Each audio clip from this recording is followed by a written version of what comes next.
alhamdulillah jërëjëf Baye Niass jërëjëf Baye Niass jërëjëf Baye Niass.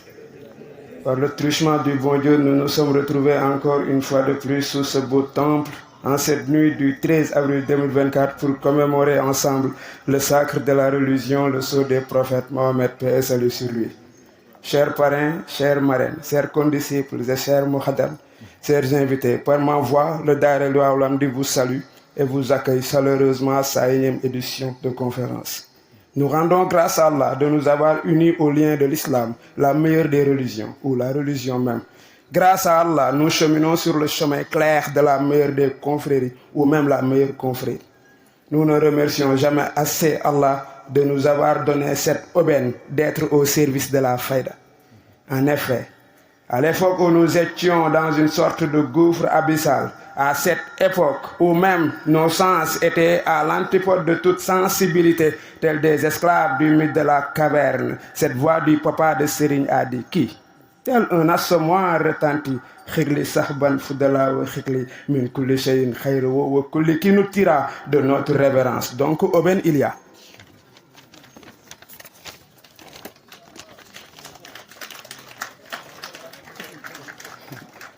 Wow.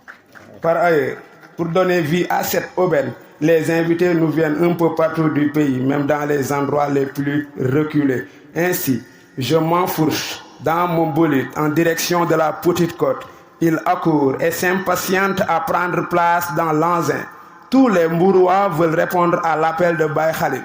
Le vrombissement du moteur reprendra de plus belle. Serigne Baye qui appuie sur l'accélérateur en direction de Kaolack. À Kaolack, une foule aussi dense que compacte et aux aguets de la bagnole. Vite, sans plus tarder, la voiture court vers la zone ancestrale de Lagem, à hauteur de Santiumboutou. Chadir, sans ses pieds trembler sur l'embrayage, il dompte cette paire bleue et fait un crochet à Kéréac, puis met le cap sur Ndofane. À Balambay, l'euphorie qui était présente fait preuve de cette aubaine héritée de génération en génération. À hauteur de Pathé Badiane, Bouboudem et Paoskoto se sont joints à nous pour un commun périple vers Nioro. Arras, Kermaba, Mbaye Faye ont aussi entrepris l'Odyssée pour témoigner à Baye Khalil leur fervente dévotion. À tous les invités, soyez les bienvenus. Vous êtes tous venus parce que vous aimez éperdument Baye Niass. Ah mais ça va gars, bëgg nak ko jar bëgg. Bëgg Baye, c'est le bois dont nous sommes faits. La foi qui nous habite, le sang qui court dans nos veines, la mission qui nous est assignée. Ce degré d'amour a la même acuité dans tous les secteurs du Daïra, de Mouloukoul Fayda à Khoudamoul Fayda, passant par Banatul Fayda. Le niveau de mbëggeel envers Baye Barham est trop élevé. Pape Sarba, Cheikh Ahmed Tidiane Ba et Penda Touré en sont une parfaite illustration. Que Baye Barham soit satisfait de vous et vous hisse à la cime de la gloire et au summum de la vie faïdatique. Amen. Ce fou amour, nous le devons tous, sans exception aucune, à quelqu'un pétri de sagesse. Un homme rompu à la tâche, un être imbu de valeur, un barhamien dévoré par l'engagement faïdatique, une personne imbibée à la source de Maoul Khaybi. Je vais nommer le king, le viking, le boy de Baye, l'amour personnifié en Baye Niass, Baye Khalil Baye. Sigargat bi nama may Khalilu Baye Baye Khalilu boobu laa bëgg.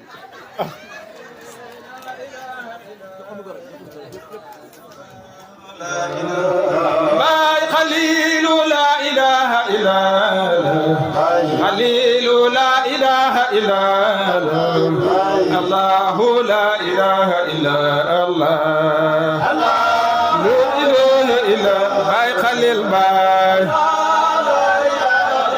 Baye Khalil Baye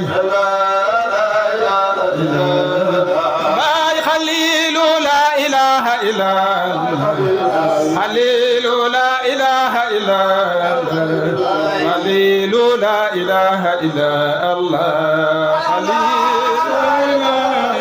Baye Khalil Baye Khalil Baye Baye Khalil Baye ulalal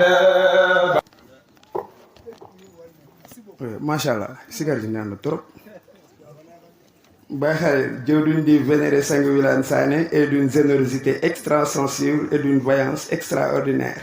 Prompt au pardon et lent à la colère, Seydi Khalil est d'une affabilité sans commune mesure.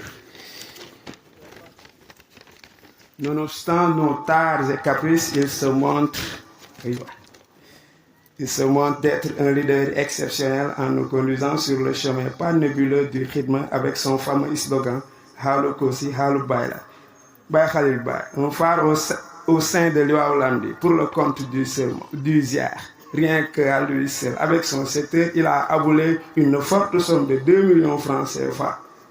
Pour le compte du Ziar, je dis bien, le Ziar de Medina Baye, Ziar de Khalis, qu'on appelle communément Ziar de Khalis. Il a donné une forte enveloppe de 2 millions de francs CFA. Mention spéciale à Khalil Baye. La réfection de la maison de Mam a été prise en charge par sa modeste personne, sans compter ses appuis financiers et matériels et moraux dans nos vécus quotidiens.